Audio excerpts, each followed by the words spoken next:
You ask Tiger to solve. This deals with linear equations with one unknown. The final result is x equals -4/7. Let's solve it step by step. Simplify the expression.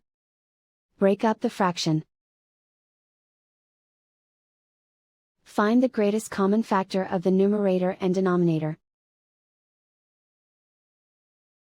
Factor out and cancel the greatest common factor.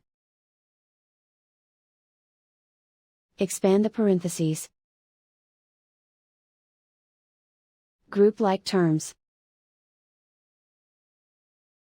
Multiply the coefficients.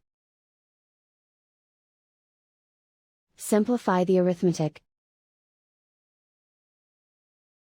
Simplify the fraction. Simplify the arithmetic. Group all constants on the right side of the equation. Subtract 8 from both sides. Simplify the arithmetic.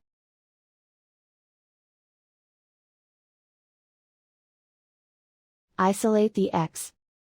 Divide both sides by 14. Simplify the fraction. Find the greatest common factor of the numerator and denominator. Factor out and cancel the greatest common factor. And so the final result is x equals -4/7.